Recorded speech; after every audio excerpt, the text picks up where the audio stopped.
being here with us on this Monday. The holidays this year are going to look a lot different, we know, because of COVID-19. And the economic fallout has taken a toll. So many Americans are feeling that pinch, and that, of course, includes people holiday shopping and their budgets. Wallet Hub has a new survey that's giving some insight into just how much spending habits are changing this year. And when we talk about that, 1 in 3 Americans are actually foregoing gifts altogether because they simply cannot afford it right now. And that's hard to hear. This same survey found half of people say they'll spend the same, but 40% of people say that they'll spend less. And Shayla, we know that this year has been hit hard by job loss. Without much relief there. So you imagine that this is for sure translating and trickling down into the holiday season. And we know people are making a lot of tough choices this year. You've got to decide, can I afford food tonight? Can I afford, the things that my children need? And so gifts might take a hit when it comes to something like that. We know 77% more online shopping this year. And of course, that makes a lot of sense. Folks are trying to stay out of the stores and social distance. And I think that's a little bit of what we've been seeing with those stores being less crowded there. Still taking a chance, though, when you're shopping online this year, knowing how busy it is and thinking, okay, well, I'm fingers crossed that all my stuff is going to get there in time. One of the things that I thought was really interesting about this survey was this charitable giving component, because Wallet Hub asked about this as well. They said 57% would say the same, but 25% said it would be less. And then there's a group of people that said they were actually giving more this year. That's really interesting to hear. And really the last year is affecting people in so many different ways. Some people are experiencing life in a way they never imagined that they would. And this is all new, just the year in itself, the social distancing, the financial hardships. So people are experiencing that in a variety of ways. 46% of people, though, they said they would pay a little extra when it comes to peace and quiet. So that one was pretty good. So they asked them, what would you pay extra for? And the number one there, 46% of people said, I'd pay for the peace and for the quiet. Of course you would, because you've been at home, distance learning, trying to do your job. I mean, all of these things that we've been sort of having to manage and have to deal. I hope that people are able to find a little bit of peace this holiday season. It's actually one of the things that I've been writing in my cards to people, is that I hope you find joy, but I also hope you find some peace and some reflection time and some quiet over these next couple of weeks. And we've also been talking a lot about COVID-19, the vaccine trickling into our state just in the last few days.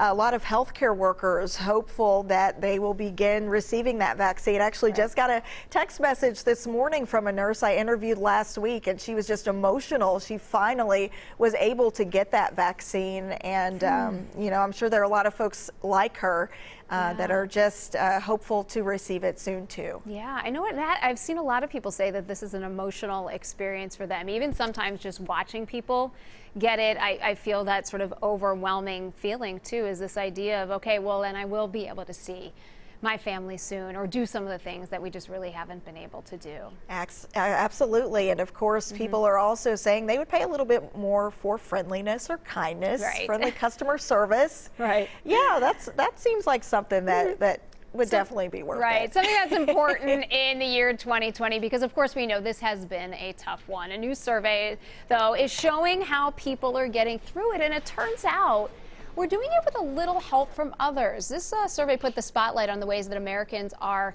helping their neighbors. And Shayla, you and I have actually talked about this over the past week, is that in some ways we seem much more divided as a nation and seem angrier in a way. But in some ways, this year has taught us perhaps a little bit more empathy for where people are in their lives. Absolutely. And when you think about it, even people in our immediate social circles, life may look a little different for them this year because COVID-19 has affected job situations, it's affected food security.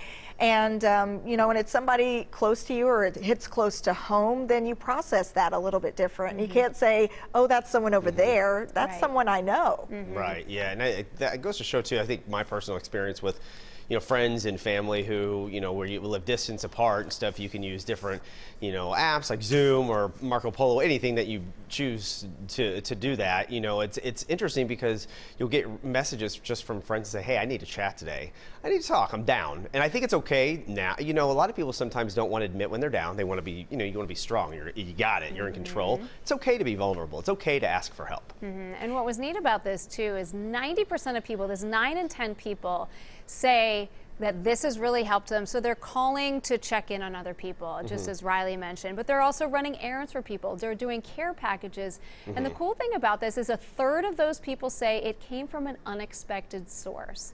So you have to just wonder, where are people's heads at, that they're understanding, okay, I might not have reached out in the past, but I'm doing it now, not only because I think it is so important, but because I care, and I'm making this intentional decision to do that. A lot of people say they're better able to handle challenges and better able to talk about it, that's what 2020 did to prepare them.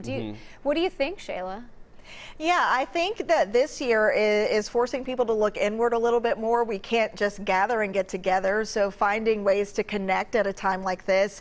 Right. You find yourself depending on different resources and technology to do that. As Riley mentioned, we have to depend on Facebook, we have to depend on Zoom to hopefully fill in the gaps in a different way and get people through, especially folks that are used to going out and about and seeing people face to face, giving hugs. You got to check on them a little bit more these days. Right, and I think you're also, if you're personally affected by someone that maybe has COVID or had COVID, maybe you've lost a relative or a friend or someone that has been sick. Personally, I have, and it has changed my whole perspective in things. I mean, I've always been a family person, but this is something even closer too. Right. So, And they find out that it's the small things that do actually make a really big difference there.